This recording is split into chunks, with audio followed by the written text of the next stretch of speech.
everybody, welcome to Music and Mayhem with John Russell. We're here with the main man, Devon Townsend. Alright, Devon. How's it going, John? So we're here in Phoenix, Arizona right now, and this is called the Kings and Idols, Epic Kings and Idols Tour. Yeah. Can you tell us about this tour? Well, I guess we're 4 dates into it at this point, and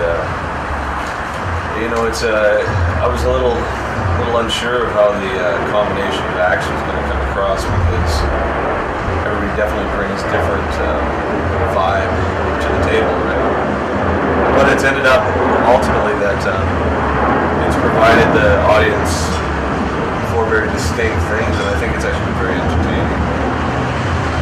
Stolen Babies are really a cool band, and Paradise Lost are sort of icons, right? And Catatonia have been doing this as long as I have, and have a very different aesthetic than what I do, because it's professional jackass more than anything else, right? But the combination of it all gives a sort of a roller coaster thing that I think has been much more successful than I had expected. How long have you been in music? Oh God, I started playing when I was 5, right? I'm 40 now, so there's that. But in terms of professionally, I guess the first thing I did was a Steve Vai record when I was 18 or 19. So 20 some years now. You have the new CD out right now. It's the Epic Clouds. Yeah. Can you tell us about that? Well, I think after Deconstruction and Ghost and these last 4 records that I had done, so much of that period of my musical life had been spent with self-analysis as the root of my themes and the writing. And I think that once those were finished,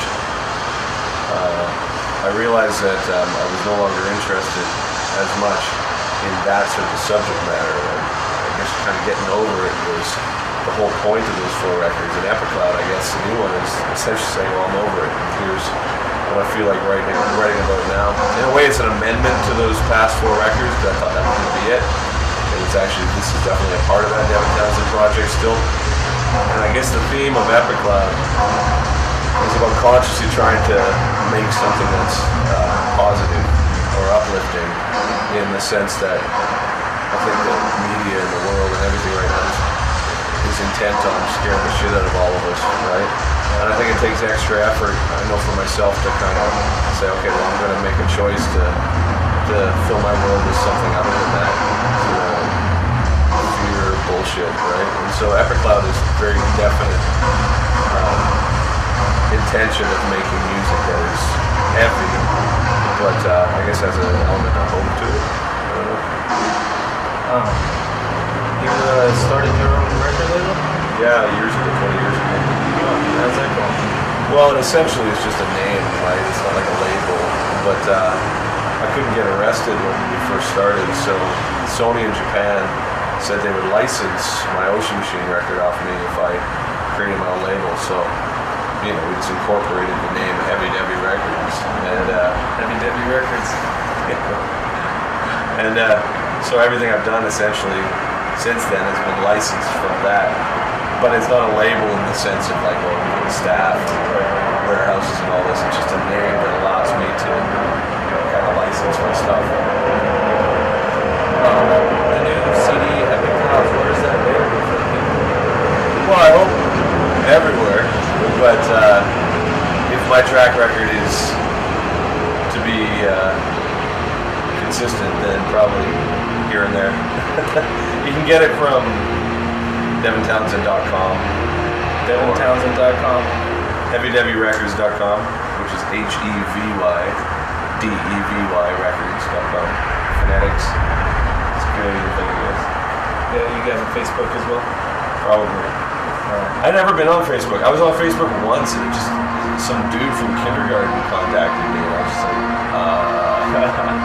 I do Twitter because I think I'm pretty active on Twitter as well, because it's a way to, and it links to Facebook, and I know that the management company that we have right now, which is the same as Catatonia, and what have you, are very active in sort of keeping the people up to date on the Facebook stuff. But I prefer Twitter for my personal thing, because it allows me to maintain a more realistic relationship with people as opposed to just perpetual announcements about what we have for sale and all that, right? Like, you know, I'm trying to pay my rent ultimately, but at the end of the day, I feel fortunate to be able to make music, so.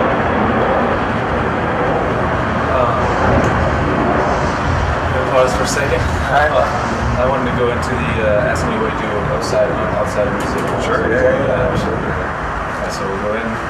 So what do you do when you're not performing on tour?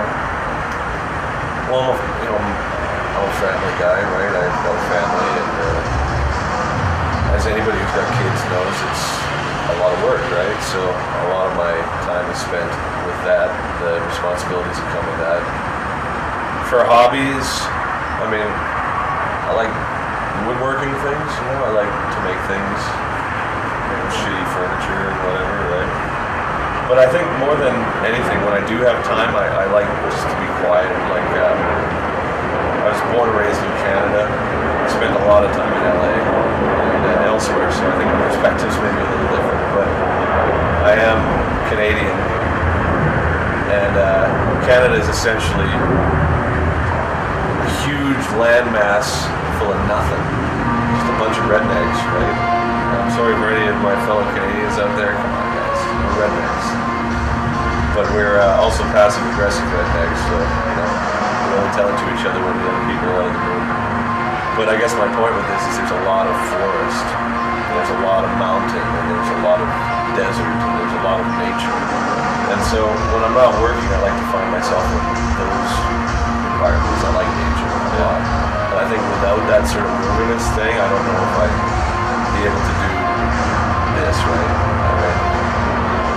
I'm not too much into, I like people a lot, actually, and I think that there's a lot of good things about humanity, right? Which is a good one-on-one, but I'm sorry, man, it wears me down, right? It's like, go fishing, right?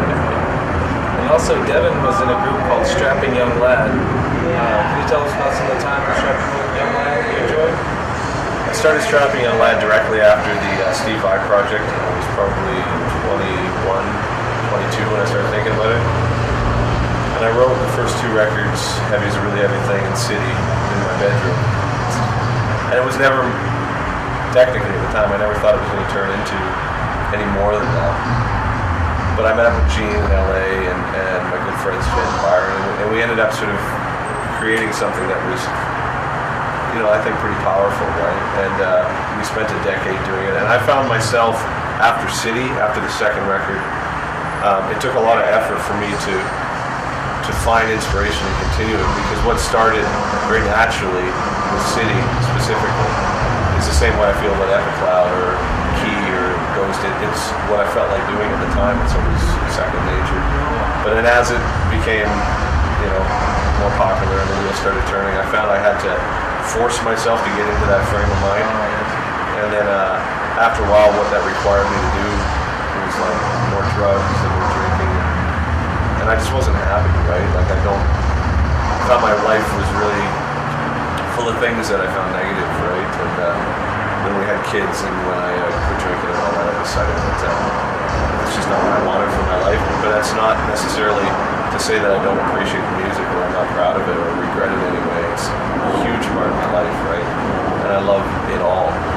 However, I was talking to somebody else about strapping, because now that I'm out and doing this Devon Townsend project thing, there's a lot of this whole like, strapping was the thing.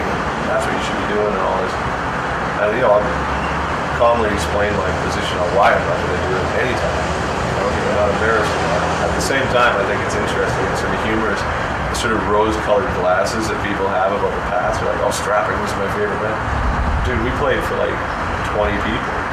We did Ozfest in 2006, 9 o'clock in the morning, to a bunch of people looking at us like we had two heads, right? Like, I think it's like whatever you're not doing, it takes people a little while to recognize that it was cool.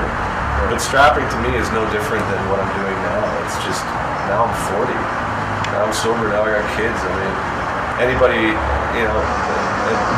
has said to me in the past, oh, well, you should get angry again. What, you think I'm not fucking angry? I'm furious. My whole life is furious. We're all angry. I don't know anybody who isn't, but anybody who doesn't learn how to, sort of get that anger out in more productive ways as they get older, it's just going to find themselves involved. So, but I love strapping loud bands. It's a big part of my life. Yeah, big fan as well. All right, everybody. Music and Mayhem with John Russell, the Devon Townsend. We're gonna go ahead and jump to a new music video.